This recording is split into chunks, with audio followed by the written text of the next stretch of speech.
जा रहा हूँ। ओके,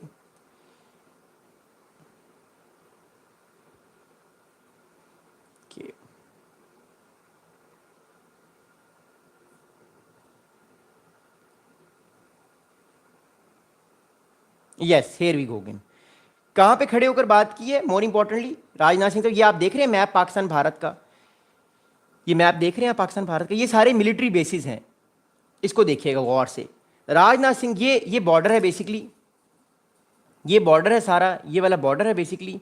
राजनाथ सिंह साहब ने जो है वो यहां पे खड़े होकर बात की है, यहां पे ये देखें, ये राजनाथ सिंह ने ये भूज एयर बेस पे बात की है, यहाँ पे खड़े होकर बात की है। और ये सिंध का इलाका है सारा, ये सरक्रीक का प्रॉब्लम है, और ये नायला एयर बेस है। लेकिन उन्होंने बात की यहाँ पे भूज एयर बेस पे खड़े होकर बात की और पाकिस्तान को धमकी दी है कि पाकिस्तान पे वो अटैक कर सकते हैं अगर कोई उनको लगा कि हो सकता है अटैक। तो दैट्स वेरी इंपॉर्टेंट। अगली बात सुनेगा।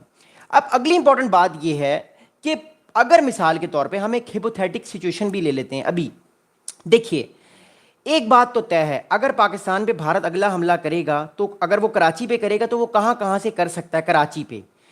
एक चीज जरा समझिएगा, देखिए जो ब्रह्मोस मिसाइल है ना, वो मोबाइल मिसाइल है, वो मूव भी कर सकता है एक जगह से दूसरी जगह, वो मोबाइल है, लेकिन उसकी रेंज इतनी ज्यादा नहीं है, उसकी रेंज बहुत कम है।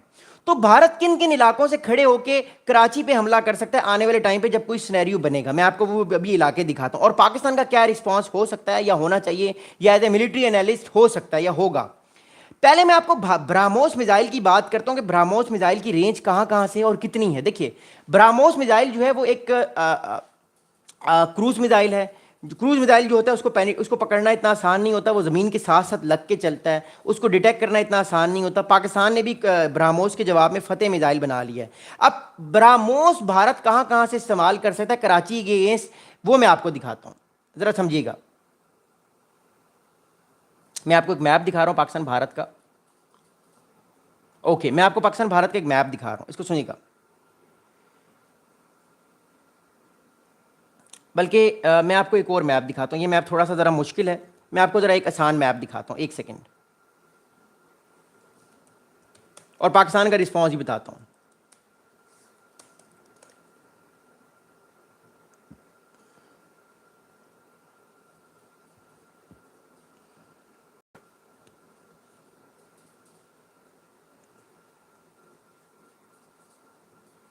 एक सेकेंड बस वेट कीजिएगा, एक सेकेंड।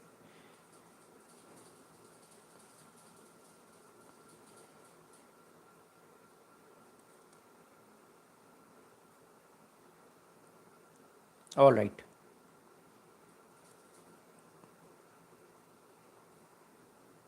ये मैप बड़ा ज़बरदस्त मैप है, इसको ज़रा समझने की कोशिश कीजिएगा। ओके, ये मैप आप देख रहे हैं पाकिस्तान भारत का, ये पाकिस्तान भारत का मैप है। ओके, अब मिसाल के तौर पे अगर हिपोथेटिकली भारत यहां से अटैक करने की कोशिश करता है, इस इलाके से पाकिस्तान पे अटैक करने की कोशिश करता है ब्रह्मोस से। ओके, तो भारत के पास जो ऑप्शन है वो मैं आपको बताता हूं। देखिए, ब्रह्मोस की जो रेंज है वो 295 किलोमीटर की है। ब्राह्मोस की रेंज जो है वो 295 किलोमीटर की है। ओके, तो ब्राह्मोस को मारने के लिए भारत को पाकिस्तान के करीब बॉर्डर पर जाना पड़ेगा, करीब आना पड़ेगा बॉर्डर के। तो पहली बात तो ये कि भारत के जो मिलिट्री एसेट्स हैं वो खतरे में होंगे। जब भारत के मिलिट्री एसेट्स पाकिस्तान के करीब जाएंगे तो भारत के मिलिट्री एसेट खतरे में हो सकते हैं। पहली बात तो ये है।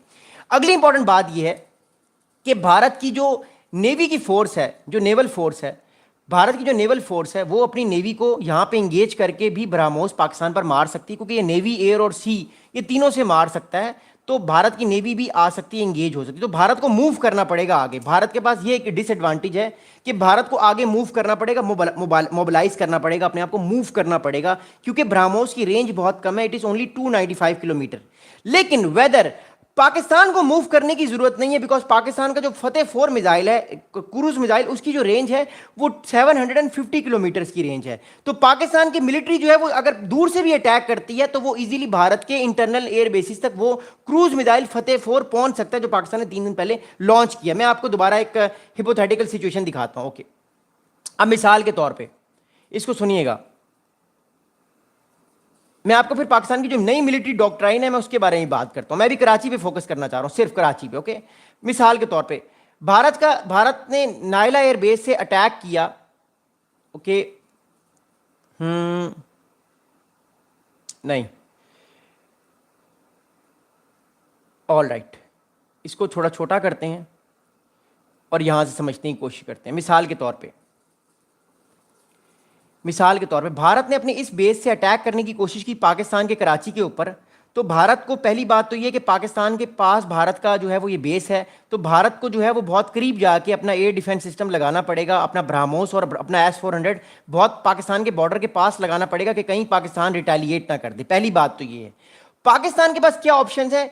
पाकिस्तान के पास ये ऑप्शंस हैं कि इससे पहले अगर भारत पाकिस्तान पे हमला कर दे, पाकिस्तान अपना फतेह 4 जो है वो चला के ठीक ठाक भारत को नुकसान पहुंचा सकता है। अगर भारत पाकिस्तान पे हमला करता है तो पाकिस्तान फौरन से अपना फतेह 4 चला दे, अपना फतेह 4 चला के भारत पर अटैक कर दे। अपने जो पाकिस्तान के यहाँ पे मिलिट्री बेसिस है, नवाब शाह हो गया, बुलाड़ी हो गया, इसके अलावा मीरपुर खास हो गया, पहले पाकिस्तान जो है वो भारत पर अटैक कर दे पहले ही। लेकिन यहाँ पे एक और ट्विस्ट है, क्या भारत पहले कराची पे हमला करेगा या पाकिस्तान पहले पाकिस्तान के एयर बेसिस पे हमला करेगा, ताकि पाकिस्तान के एयर डिफेंसेस को या पाकिस्तान के जो फतेह मिसाइल की बैटरीज हैं उनको दबा कर सके? तो ये भी एक बहुत बड़ा इंपॉर्टेंट सवाल है। So that's what I am saying right now कि पाकिस्तान भी अपनी मिलिट्री स्ट्रेटजी को देख रहा है। लेकिन एक बात याद रखिएगा, जो फतेह 4 मिसाइल सिस्टम है, मिसाल के तौर पर मैं आपको एक और मिसाल देता हूँ। मिसाल के तौर पर भारत ने यह फैसला किया कि वो उसने पाकिस्तान पे अटैक करना है। भारत ने यह फैसला किया, मैं आपको जरा आसान मैप दिखाता हूं, ये वाला दिखाता हूं। भारत ने फैसला किया कि उसने पाकिस्तान पर क्रूज मिसाइल से कराची पे हमला करना है, मिसाल के तौर पे। लेकिन भारत ने कहा कि नहीं,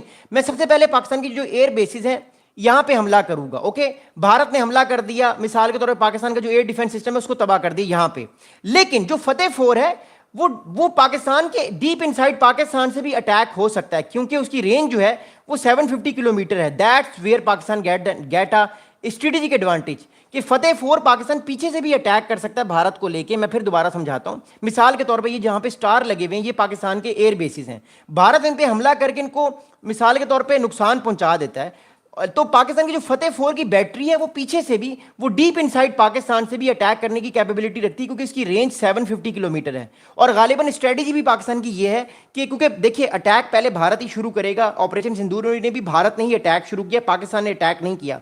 तो पाकिस्तान की स्ट्रेटेजी ये है कि अगर पाकिस्तान पर भारत अटैक करता है तो गालिबन पाकिस्तान अपना जो फतेह 4 मिसाइल है वो डीप इनसाइड द बलोचिस्तान या डीप इनसाइड जो है वो सदरन या डीप इनसाइड सिंध में वो रखेगा, ताकि ब्रह्मोस उसको तबाह ना कर सके और वो मूव करके पेनिट्रेट करके उन इलाकों को तबाह करे भारत के, या उन इलाकों तक जो है वो अपने मिसाइल फेंके फतेह 4 जो क्रूज मिसाइल है जहां से वो अटैक हो सकता है। तो ये भारत के लिए भी इतना आसान नहीं होगा पाकिस्तान पे अटैक करना, लेकिन क्योंकि अब बिल्डअप हो रहा है एक तरह से वॉर का, तो आने वाले टाइम पे हमें लग सकता है कि बिल्डअप हो सकता है आने वाले टाइम पे वॉर का।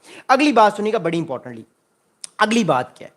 अब अगली बात यह कि पाकिस्तान कराची पे अगर कोई भी एयरबेस हमला कर सकता है या कहीं से भी एयरबेस पे हमला हो सकता है तो वो भारत का है। उस एयरबेस का नाम नालिया एयरबेस, जो कि सर क्रीक के बहुत पास है और कराची से सिर्फ 2250 किलोमीटर के फासले पे है। तो अगर हमला होगा भी ज़्यादातर चांसेस हैं तो वहीं से ब्रह्मोस की जो मिसाइल है वहाँ से हमला हो सकता है। लेकिन पाकिस्तान भी अपनी बैटरीज को पीछे लेके जा सकता है, या हो सकता है पाकिस्तान आने वाले दिनों में HQ-29 एयर डिफेंस सिस्टम ले ले, क्योंकि सऊदी अरब से भी डिफेंस पैक्ट हुआ है, तो आने वाले टाइम पे ये चीज़ें हो सकती हैं। अब अगली बात सुनिएगा, अगली इंपॉर्टेंट बात ये है, मैं आपको ऑलरेडी बता चुका हूँ कि जो फतेह 4 मिसाइल सिस्टम है उसका एक एडवांटेज बहुत ज़बरदस्त है कि उसकी जो रेंज है वो 750 किलोमीटर है, लेकिन वो लैंड बेस है, वो मूव कर सकता है, लैंड पे वो मूव तो कर सकता है, but the thing is that कि वो एयर और सी से अटैक नहीं कर सकता। लेकिन जबकि ब्रह्मोस की ये लिमिटेशन है कि ब्रह्मोस जो है उसकी जो रेंज है वो सिर्फ 295 किलोमीटर है, लेकिन उसको एडवांटेज ये है कि वो एयर लैंड और सी तीनों से हमला कर सकता है। तो एक तरफ दोनों मध्य मुकाबले में और दोनों बहुत अच्छे मिसाइल सिस्टम है, लेकिन ये तो वक्त बताएगा कि आने वाले टाइम पे कौन ज़्यादा इफेक्टिव होगा। लेकिन डीप इनसाइड इंडिया जो एडवांटेज है डीप इनसाइड इंडिया स्ट्राइक करने का वो फतेह 4 को है, क्योंकि उसकी रेंज 750 किलोमीटर है और वो क्रूज है। अब मैं सारे मामले की आपको इंप्लीकेशंस बताऊंगा और फिर मैं आपके थोड़ी देर सवालात के जवाब दूंगा। देखिए मोर इंपॉर्टेंटली बात ये, इसको समझिएगा, अंडरस्टैंड करने की कोशिश कीजिएगा। भारत जो है वो पाकिस्तान पे हमला करने की तैयारी कर रहा है, इसमें कोई शक नहीं है। भारत जो है वो हमला करने की जो है वो पाकिस्तान पर तैयारी कर रहा है। That's why I am saying again and again कि पाकिस्तान भी अपनी तैयारी मुकम्मल रख रहा है। इसलिए पाकिस्तान ने अपनी जो रॉकेट फोर्स है वो इसलिए लॉन्च की है कि जब भी पाकिस्तान हमला करे पाकिस्तान फौरन से रिटेलिएट करे और भारत को मौका ना दे दोबारा हमला करने का, और एक तरह से स्टेटस को पे रिलेशनशिप कायम रहे, भारत पाकिस्तान के ऊपर सुपीरियरिटी ना रख सके। Second thing is that Bharat जो है वो इस साल के एंड तक हमला कर सकता है।